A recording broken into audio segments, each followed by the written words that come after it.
Let's take a look at the fundamental theorem of calculus part 1. And part 1 is the part that tells us that when we take the derivative of an integral like this, we just get the integrand back. See?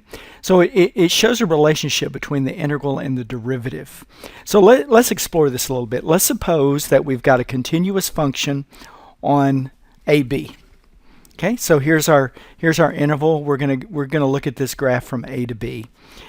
And let's do this. Let's define a function, big F of x, to be the integral from A to x, where x is just some number from A to B. It's some number within this interval, A to B. In other words, like here. Okay, there it goes. Now, you realize if we're evaluating, if we say f of x, what we're saying is we're looking at that area right there. So in evaluating this function right here, you put in a value for x and you get the area under the curve from A to x. Okay, like this. Now, what I want to do, I've got a function defined there. I want to look at the derivative of that function. And remember, the derivative, we always go back to the difference quotient. So we have the limit as h goes to 0 of f of x plus h minus f of x. This is f of x here. This is f of x plus h. I just replace the x with x plus h all over h.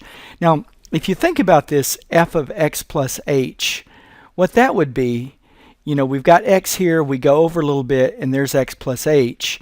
And if you consider this part right here, from a to x plus h, that would be all this area, from a all the way over to x plus h, all that under the curve. Now, that's this part. That's the integral from a to x plus h. But what if we subtract off, like this, the integral from a to x? In other words, we're subtracting off this part. Well, then we're talking about this area, and we're talking about the integral from x to x plus h. In other words, this is what we're talking about. So I might as well just write this as this. Okay? Just a little bit more brief. Now, let's take a minute and think about something. Let's think about just the integral. Not with the h on the bottom, but just the integral. Now, we know that this integral from x to x plus h, that represents this area under the curve. But think about this. There is some number between x and x plus h, so that if we make a rectangle out of it, like that, there is some number in here, some value, so that if we say f of that value and make that this little height of the rectangle, and h is the width, see, this is the width, we know that the area of that rectangle right there is less than the integral. And see, you can see that, right?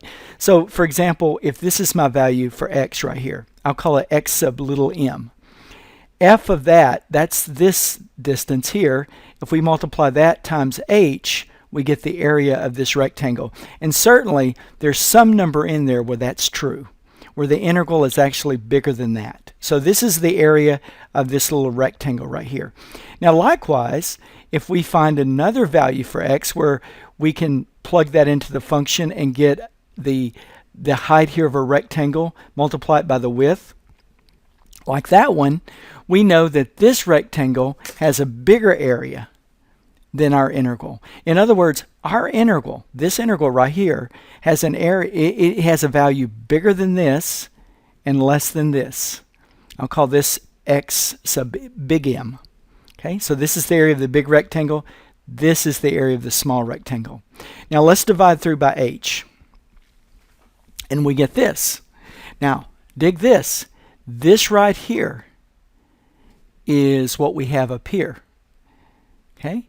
So let's go to the next step. We're saying, now let's just take the now I'm going to take the limit, right? So I had this right here is right here, and I have this which I put here, and I'm going to take the limit of everything. In other words, I'm going to let the limit as h goes to go to 0 on all of this. Okay, the limit as h goes to 0 here. The limit as h goes to 0 here.